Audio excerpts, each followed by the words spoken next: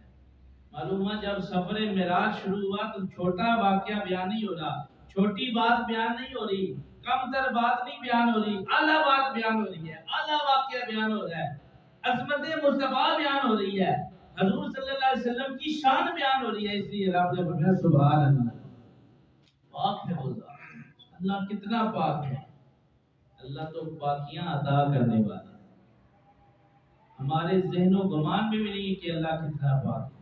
سبوح قدوس ربنا و رب الملائکۃ والروح، فرمایا کہ اللہ اتنا پاک ہے کہ صبح و شام اس کی تسبیحاں بیان ہو رہی ہیں، اس کی حمدیں بیان ہو رہی ہیں۔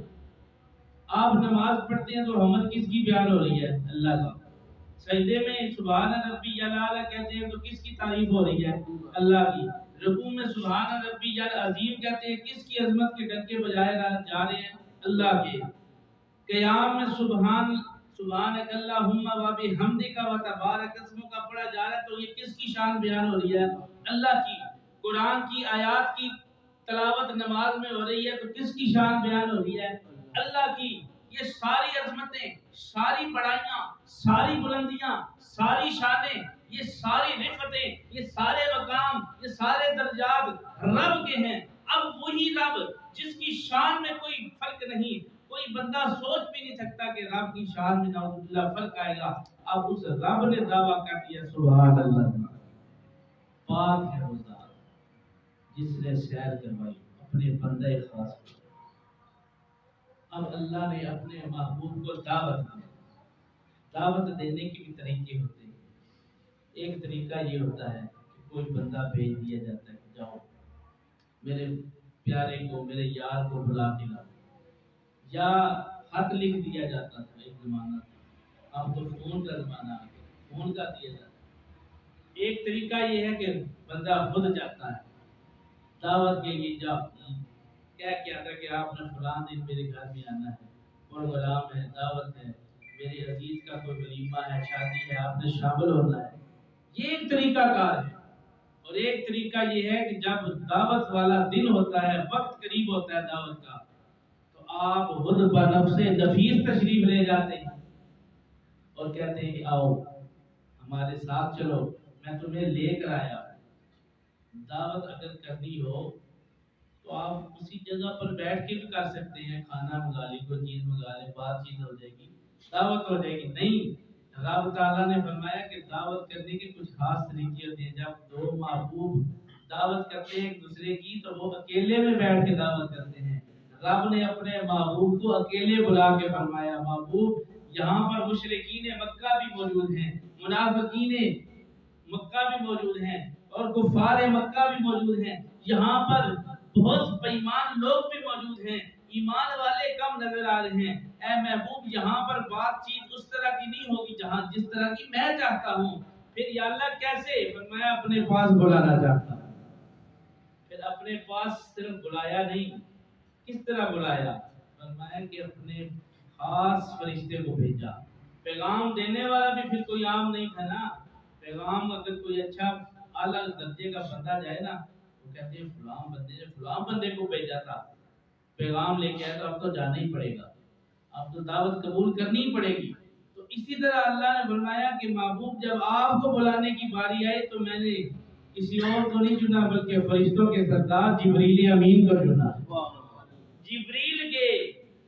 اور پھر اللہ فرماتا ہے اس سفر میں اپنے محبوب کے ساتھ تھا۔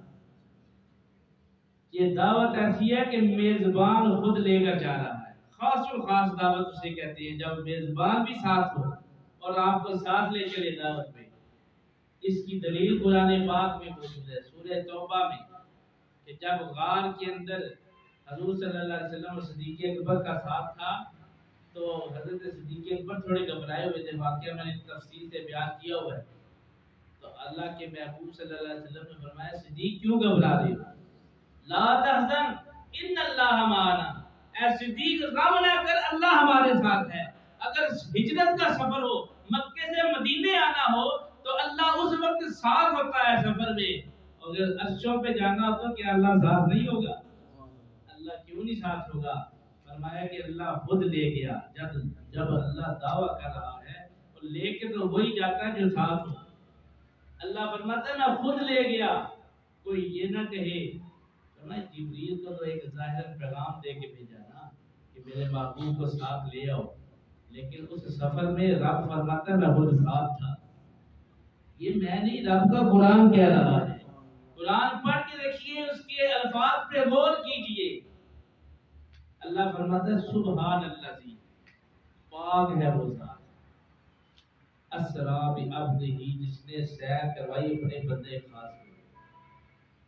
اللہ سیر کروا رہا ہے، معلوم ہوا کروانے والا ساتھ ہے، بتانے والا ساتھ ہے۔ تو اللہ عام بندے کے ساتھ ہے تو حضور کے ساتھ کیوں نہیں ہو سکتا؟ نحن اقرب الیہ من حبل الورید، قرآن کہتا ہے کہ ہم بندے کی شاہ رگ سے زیادہ قریب ہے۔ بندہ عام ہے، چاہے کلمہ پڑھا ہوا ہے یا نہیں پڑھا ہوا، اللہ فرماتا ہے کہ ہم بندے کے اتنے قریب ہیں کہ بندے کی شاہ رگ سے بھی زیادہ قریب ہیں۔ بندے کی شاہ رگ سے اللہ قریب ہے، عام بندے کی تو حضور تو پھر نبیوں کے نبی ہیں، آپ امام الانبیاء ہیں، تاجدار انبیاء ہیں، بے کسوں کے کس ہیں، بے بسوں کے بس ہیں، بے چاروں کے چارہ ہیں، بے کاروں کے کارہ ہیں۔ پھر حضور صلی اللہ علیہ وسلم کے ساتھ رب کیوں نہیں ہوا؟ فرمایا میں لے گیا۔ اب دعویٰ جتنا مضبوط ہو، دلیل بھی اتنی مضبوط ہونی چاہیے۔ دعویٰ کیا ہے؟ لا الہ الا اللہ، دلیل کیا ہے؟ محمد رسول اللہ۔ فرمایا محبوب سفر آپ کا شروع ہوگا، سیر آپ کو کروائی جائے گی، لیکن دعویٰ آپ نے نہیں کرنا، آپ نے خاموش رہنا۔ جہاں عظمت صحابہ بیان کی جا رہی تھی، وہاں پر عنوان مصطفیٰ کریم کی ذات کو رکھا تاکہ دنیا والوں کو پتہ چلے صحابہ کی شان کیا ہے۔ جہاں محبوب کی شان کی باری آئی وہاں عنوان رب خود بن گیا تاکہ دنیا والوں کو پتہ چل جائے کہ محبوب کی شان کیا ہے۔ محبوب کی شان کیا ہے؟ میرے دوستو اس نقطے کو سمجھتے ہوئے ہم آگے چلتے ہیں۔ سبحان الذی، اللہ فرماتا ہے میں لے گیا۔ دنیاوی مثالیں تو بے شمار ہیں، وہ اگر دور وقت چلا جائے گا۔ اسریٰ بعبدہ، اسریٰ کہتے ہیں رات کی سیر کو، دن کی سیر کو رب نے اسریٰ نہیں کہا۔ دن کو اگر سیر کروائی جاتی تو بات کچھ اور تھی، لیکن رب نے خصوصاً اسریٰ کا لفظ جو استعمال فرمایا ہے، بیان فرمایا قرآن کریم میں، اس کا معنی ہے رات کو سیر کروائی۔ رات پڑ چکی تھی، رب نے فرمایا سوچا جائے تو رات کو جب آپ گھر سے نکلیں گے گاڑیاں نظر آئیں گی اور کچھ لائٹیں چلن نظر آ جائے گی، وہ سبزہ جو آپ دیکھنا چاہتے ہیں، رونقیں چمک دمک دیکھنا چاہتے ہیں، وہ نظر نہیں آئے گی۔ محبوب کو رات کو سیر کروانے کا پھر کیا مقصد تھا؟ کہ ظاہری سفر تو زمینی سفر تھا حضور کا، مسجد حرام سے مسجد اقصیٰ تک کا سفر، راستے میں سیر ہی کرنے گئے حضور صلی اللہ علیہ وسلم، تو سیر کے دوران آپ نے پھر کیا دیکھا ہوگا؟ معلوم ہوا حضور ایسے بشر بن کے آئے کہ جو ہم دن کو دیکھ سکتے ہیں، میرے آقا وہ رات کو دیکھ سکتے ہیں۔ ایسی شان، ایسی عظمت اپنے محبوب کو عطا فرمائی کہ محبوب میرا بندہ، میرا جو بندگی کرنے والا ہے، میری عبادت کرنے والا ہے، اس کی شان یہ ہے کہ اس کو دن کو نظر آتا ہے، رات پوشیدہ ہو جاتی ہے، اس کے سامنے چیزیں چھپ جاتی ہیں۔ محبوب آپ کی وہ شان ہے کہ آپ کو رات میں بھی ہر چیز دکھائی دے گی۔ یہ رات فرماتا ہے محبوب ہم نے آپ کو اس رات ایسی سماعت عطا فرمائی، ایسی بصارت عطا فرمائی کہ فرمائے کہ دنیا میں ایسا کوئی سمیع و بصیر آیا ہی نہیں، نہ آئے گا۔ اس لیے فرمایا اسریٰ، رات کی سیر کروائی، بعبدہ، عبد کی تعریف مختصر میں نے پچھلے جمعے بیان کی تھی۔ ہر بندہ عبد ہے، بندگی کرنے والا عبد ہوتا ہے، جس نے رب کی بندگی کی وہ عبد ہے، لیکن حضور اپنے خاص عبد ہی ہیں۔ عبد وہ ہوتا ہے جو کی رضا چاہتا ہے. مثال میں نے عرض کی ہے کہ جب بندہ نماز پڑھتا ہے، روزہ رکھتا ہے، نیک کام کرتا ہے، تو مقصد کیا ہوتا ہے، نیت کیا ہوتی ہے کہ رب راضی ہو جائے. بھئی آپ مسجد میں آئے ہیں، کس کے لیے آئے ہیں؟ رب کو راضی کرنے کے لیے آئے ہیں. گھر میں بیٹھ جاتے، نماز نہ پڑھتے، جمعہ ادا نہ کرتے، آپ کا مقصد جو نہیں تھا، نیت ہی نہیں تھی. آپ نیت کر کے اپنا ذہن بنا کے کیوں مسجد میں آئے کہ رب راضی ہو جائے. کیوں آپ رب کی رضا چاہتے. کوئی ایسا بھی ہے جس کی رضا رب چاہتا ہے؟ میں اور آپ رب کی رضا کے لیے رکوع و سجود کر رہے ہیں، بندگی کا حق ادا کر رہے ہیں، اس کی عبادت کر رہے ہیں کہ یا اللہ تو راضی ہو جا. رمضان آئے گا، یا اللہ روزے رکھیں گے تیری رضا کے لیے، تو راضی ہو جا. غریب کو دے کر صدقہ کریں گے، یا اللہ تو راضی ہو جا. حج فرض ہو جائے گا، حج کرنے کے لیے جائیں گے، اتنی محنت مشقت کریں گے، پیسہ حج کریں گے، مال و دولت حج کر کے جائیں گے. کیوں؟ یا اللہ تو راضی ہو جا. یہ سارے کام رب کی رضا کے لیے. رب کس سے راضی ہوتا ہے؟ کس کی رضا چاہتا ہے؟ رب کہتا ہے بندے تو میری رضا چاہتا ہے، میں اپنے محبوب کی رضا چاہتا ہوں. تو عبد ہے، میرا محبوب عبد نہیں عبد ہی ہے. اس لیے میرے محبوب کی شان کے برابری نہ کرنے کی سوچنا، کیونکہ میرا محبوب عام عبد نہیں، عام بشر نہیں، بلکہ خاص بشر بن گیا ہے، خاص ہے. رب نے قرآن میں فرق بیان کر دیا. وہ بندے کبھی یہ نہ سوچنا کہ میرے بھی دو ہاتھ ہیں، نبی کے بھی دو ہاتھ ہیں، میرے بھی دو آنکھیں ہیں، نبی کی بھی دو آنکھیں ہیں، میرے دو پاؤں ہیں، نبی کے دو پاؤں ہیں. رب کہتا ہے یہ خیال، اس خیال کا سانچہ اپنے دماغ سے توڑ ڈال، نکال کے باہر پھینک دے، اپنے اس ترازو کو پھینک دے. کیونکہ رب فرماتا ہے کہ میرے محبوب میں تجھ میں بڑا فرق ہے. میرا محبوب اعلیٰ بشر ہے اور تو صرف بشر ہے. وہ ایسے بشر ہے کہ رب فرما رہا ہے بِعَبْدِهِ لَيْلًا مِنَ الْمَسْجِدِ الْحَرَامِ إِلَى الْمَسْجِدِ الْأَقْصَىٰ. پاک ہے وہ ذات جس نے سیر کروائی اپنے بندے خاص کو. بندے خاص ترجمہ ہے اعلیٰ حضرت عظیم البرکت الشاہ احمد رضا خان فاضل بریلی رحمۃ اللہ علیہ کا یہ ترجمہ ہے. آپ فرماتے ہیں اللہ کے محبوب کی شان نہیں کہ آپ صرف بندے ہیں، بندے خاص فرمایا. بندے تو سارے ہیں، پوری کائنات میں رب نے انسان کو پیدا کیا، پوری کائنات انسانوں سے بھری پڑی ہے. جان دیکھیں ہر ملک میں، ہر شہر میں، ہر قصبے میں، ہر قریے میں انسانیت موجود ہے. انسان کا جسم لباس موجود ہے، لبادہ موجود ہے. رب کہتا ہے سارے انسان ہیں پر میرا محبوب اعلیٰ ہے. میرا محبوب کی شان وکری ہے، نرالی ہے. دنیا میں اور بھی بشر ہیں پر میرا محبوب خیر البشر بن گیا ہے. لب پہ صلی اللہ کے ترانے